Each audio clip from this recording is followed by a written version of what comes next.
Bienvenue dans cette émission Vivre en Grand Est. Si vous aimez les produits locaux, je vous conseille de regarder. Aujourd'hui, nous allons nous intéresser aux fruits et légumes de notre région. Nous allons voir comment la région Grand Est accompagne ces filières. Pour nous en parler, je reçois Pascale Gaillot. Bienvenue. Merci, bonjour. Bonjour, vous êtes vice-présidente déléguée à l'agriculture, à la viticulture et à la forêt, région Grand Est, bien évidemment. Oui. Pour commencer, on va y aller doucement. Je vous propose de dresser un panorama avec une question très simple. Finalement, dans la région, dans les filières légumes, de quoi va-t-on parler ? Alors, filière légumes, nous allons parler des légumes qui se produisent évidemment en Grand Est. La pomme de terre, c'est la première production légumière. On va parler également de choux à choucroute, ça ne va pas vous étonner, de carottes, etc. Et donc, plus globalement, de maraîchage. Et si je vous dis... quels sont les fruits que l'on trouve dans la région Grand Est ? Vous pensez à quoi ? Alors les fruits, il faudrait le demander à vos consommateurs, à nos interlocuteurs. C'est, on va dire Mirabelle en premier, puisque c'est le fruit emblématique de notre région. On va parler pommes, poires, griottes, etc. Oui, parce qu'il y a toutes les tailles de production aussi. Les fruits rouges, c'est forcément modeste, etc. etc. C'est ça. Est-ce qu'il y a, peut-être dans notre région, des leaders français, voire européens, dans certains domaines, que ce soit les fruits ou les légumes ? Alors, il n'y a pas beaucoup de leaders dans notre région. Il y a l'entreprise Bonduelle en ce qui concerne les légumes de conserve. On a un leader régional et qu'on peut citer, c'est Vega Fruits, mais je crois qu'on les verra après, autour de la Mirabelle. Et après, on a un certain nombre d'entreprises agroalimentaires. Elles sont nombreuses. Il y a 135 entreprises qui transforment des fruits et légumes dans cette région, mais qui sont plutôt des PME. Mais tout ça fait le maillage fruits et légumes de la région. Rassurez-moi, la Mirabelle, c'est vraiment le fruit emblématique. Mais il y a aussi une raison en termes de production. C'est vraiment un des produits phares par rapport à la France, la production française ou européenne.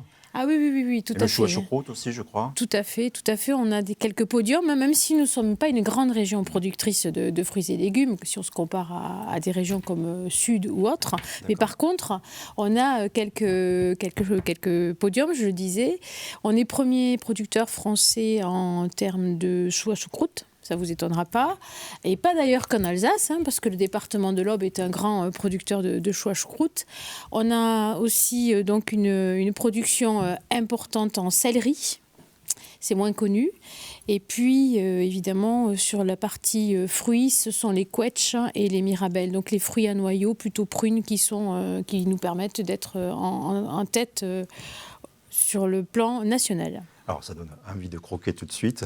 Mais cependant, on va voir que les coulisses, qu'il faut moins rêver, des métiers agricoles, et on va voir surtout comment vous accompagnez ces métiers-là, ces professions, avec un premier sujet, puisque la région accompagne la filière fruits avec des dispositifs d'aide aux investissements, des plantations, prévention des risques, aide aux actions des arboriculteurs familiaux, et pour les légumes, aide à l'irrigation et à l'expérimentation.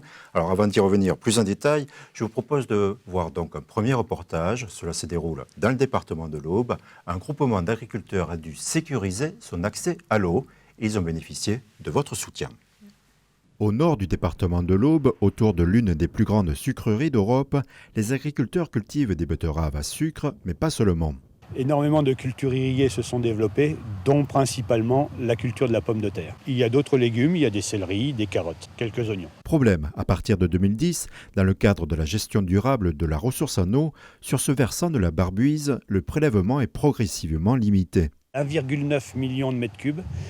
Le jour où ce plafond a été instauré, les demandes étaient de 3 millions de mètres cubes. On ne sait pas faire des pommes de terre avec 150 ou 160 mm de pluie, avec la qualité qui est demandée par le marché. Il nous manquait environ 1 million de mètres cubes qu'il nous a fallu trouver ailleurs. Ici, la solution retenue consiste à capter le complément d'eau nécessaire dans les corridors fluviaux de l'Aube et de la Seine, là où la ressource en eau est sécurisée.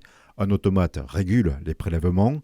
Coût de l'opération 750 000 €. Cette réalisation est soutenue par la région Grand Est. Dès que nous avons appris la sortie de cette mesure de la région sur la sécurisation de la ressource en eau, cette sortie s'est trouvée concomitante avec l'élaboration de notre projet. Ça correspondait tout à fait, c'est-à-dire la sécurisation de la ressource en eau, à la fois au niveau approvisionnement des exploitations pour maintenir le tissu économique, mais aussi sur un regard un peu plus environnemental, éviter de surexploiter un bassin versant qui était en tension quantitative. L'intervention de la région s'est focalisée sur les investissements qui comprennent à la fois les installations techniques que vous avez derrière vous, tout ce qui est distribution de l'eau.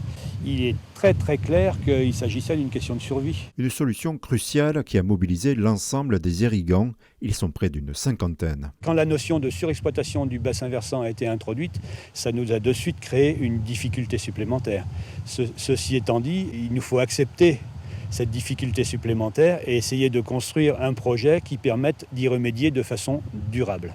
Que ce soit au niveau de l'administration, que ce soit au niveau de la sucrerie ou des irrigants, il y a quand même eu une construction d'un projet qui pour moi est tripartite, qui va dans ce sens. Selon Gérard Laurent, à plus long terme, cette sécurisation de l'accès à l'eau pourra aider les agriculteurs à affronter les périodes les plus sèches liées au changement climatique.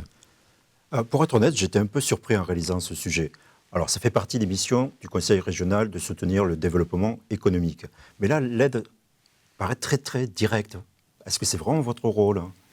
Et qui croyez-vous qui assure le développement économique de notre territoire ? Ce sont bien les entreprises, ce sont bien les privés, les entreprises privées, les porteurs de projets, les agriculteurs, comme on vient de voir là. Donc notre rôle au travers du développement économique, c'est bien de les accompagner et donc on finance les entreprises privées, si c'est ça la question finalement, et la petite surprise. Et on finance à plusieurs niveaux. On peut financer l'innovation au titre de on accompagne la recherche des entreprises. Les facteurs de développement, comme on vient de voir, ça peut être l'irrigation, ça peut être de l'aide à l'investissement en élevage, ce sont des bâtiments par exemple. Et puis on accompagne aussi tout investissement qui nous paraît contribuer au développement économique du territoire. Justement, c'est notre sujet aujourd'hui. Ouais. Donc, la région Grand Est a signé avec l'association, je crois, Univers des fruits et légumes du Grand Est, un contrat de filière pour la période qui va de 2017 à 2020.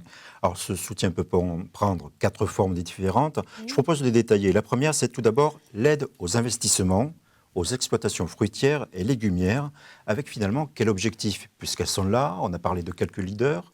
Pourquoi apporter ce soutien aujourd'hui ? Alors, on a fait en 2017 une photo de chacune des filières de la région et en fruits et légumes, c'est net. On est largement en sous-production par rapport à la consommation potentielle. En gros, en fruits, on produit entre 5 et 10% maximum de la consommation de fruits par les consommateurs, les 5,5 millions d'habitants du Grand Est que nous sommes. Et en légumes, c'est un petit peu plus, c'est de l'ordre de 15 à 20%. Donc c'est dire qu'il y a une marge de manœuvre. Donc on s'est dit, pour accompagner demain développement des circuits courts, le consommateur qui demande de plus en plus d'accéder à des produits locaux, il nous faut aider à la production, donc booster, entre guillemets, la production. Comment on fait ? Eh bien, on aide aux investissements. Et les investissements, ils sont de plusieurs natures. Ça peut être du matériel pour les maraîchers, par exemple. Ça peut être de la serre pour ceux qui sont serristes.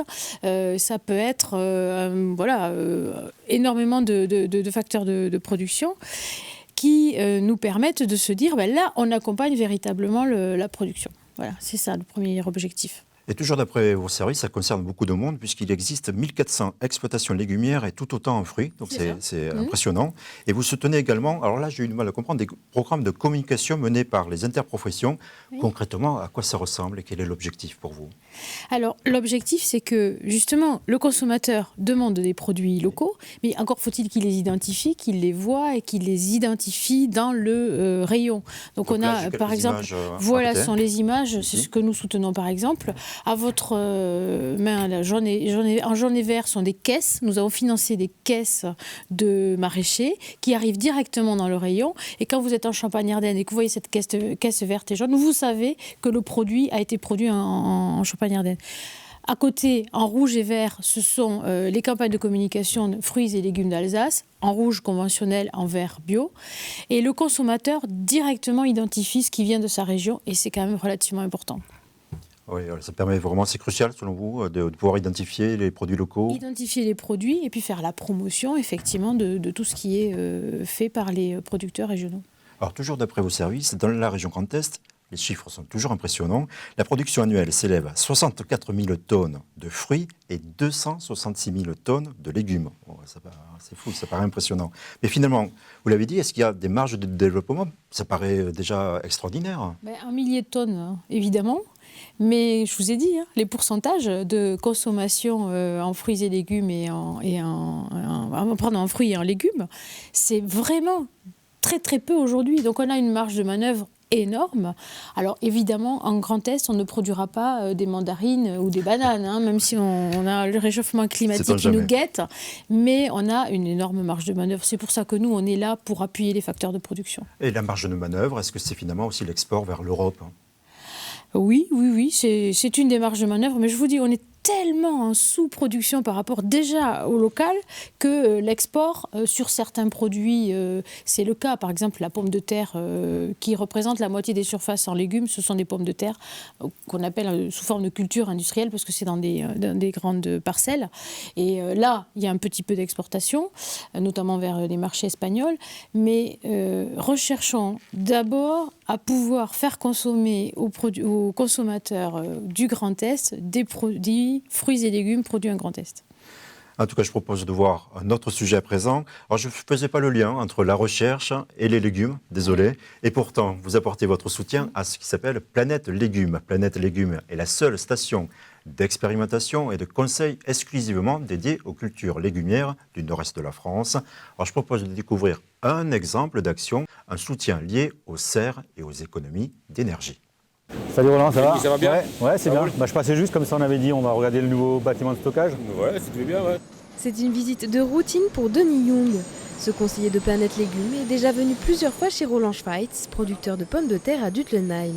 Aujourd'hui, il constate les avancées de son projet de construction d'un bâtiment de stockage et lui apporte des conseils pour réduire sa consommation d'énergie.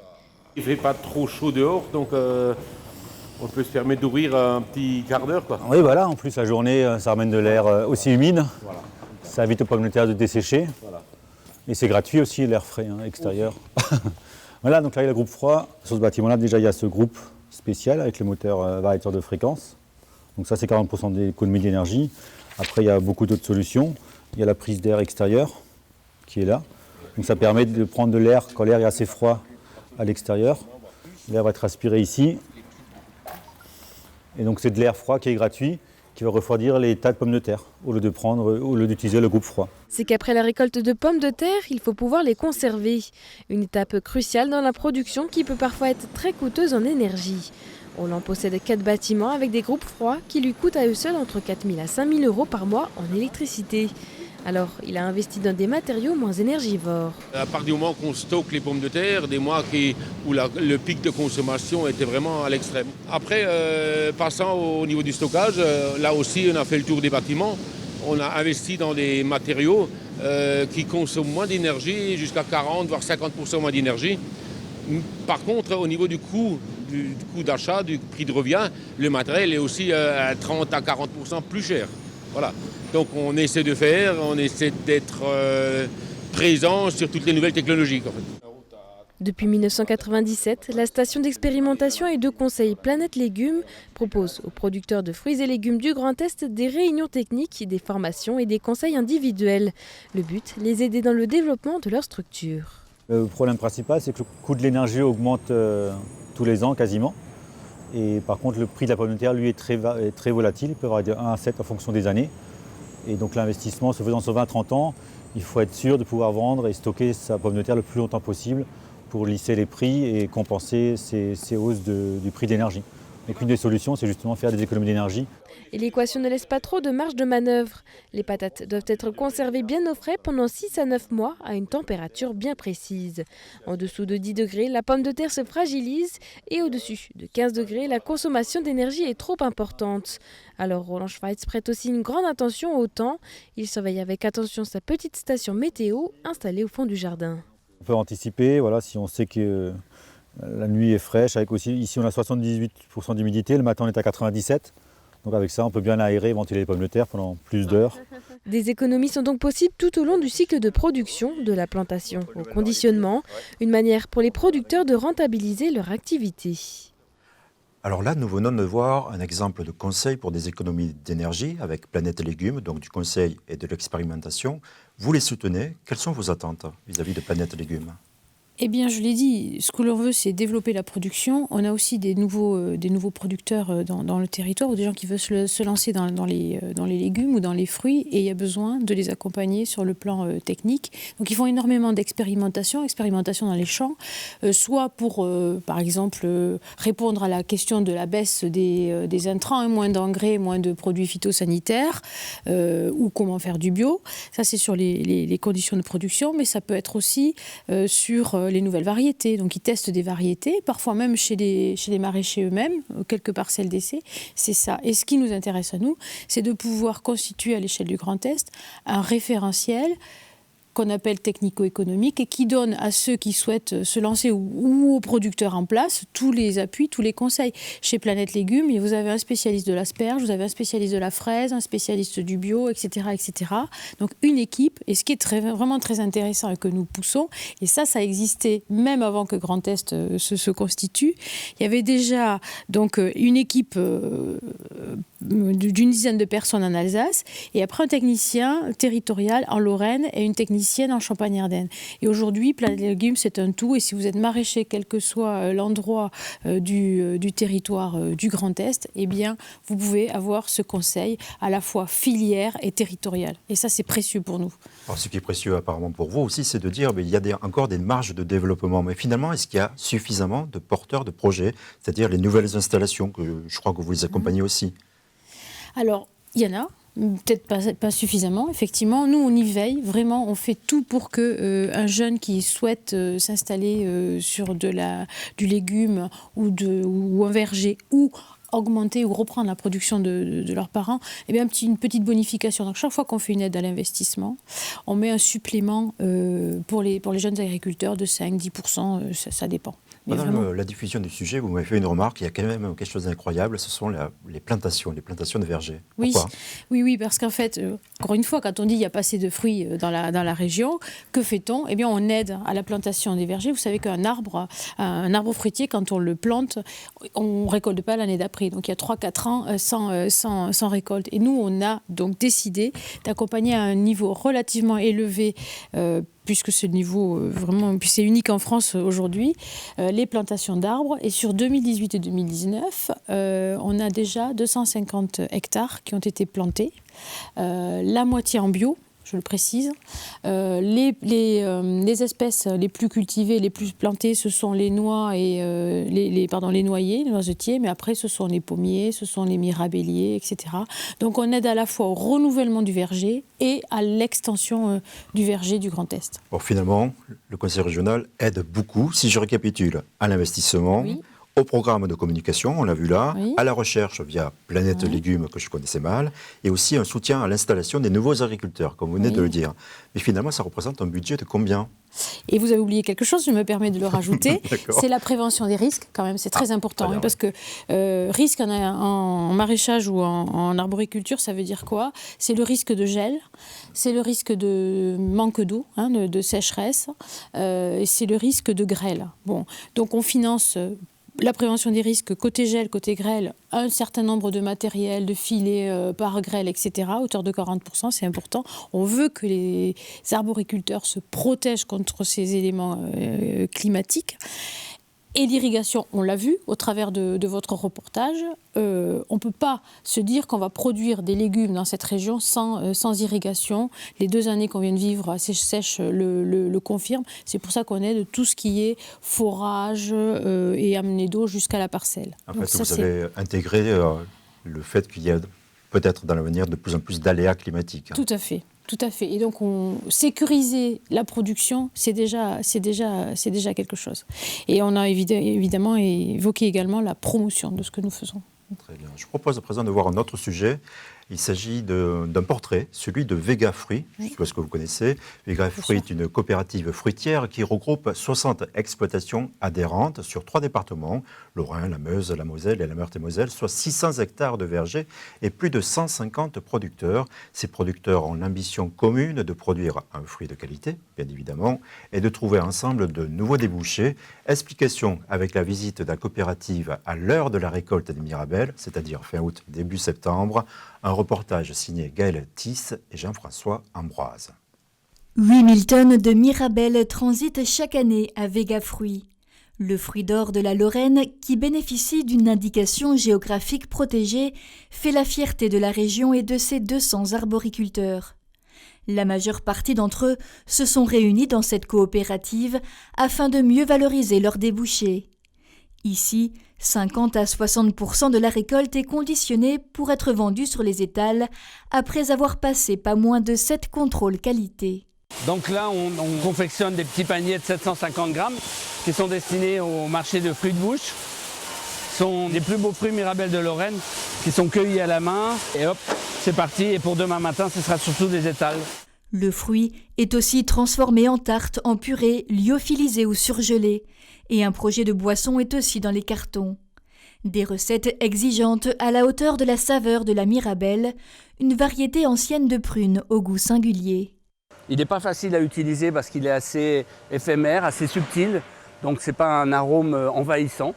Donc il est vraiment sympa à travailler en agroalimentaire. Et en plus, les technologies modernes nous permettent d'apporter le goût qu'on a de nos fruits quand on les cueille dans le verger jusqu'à l'assiette du consommateur.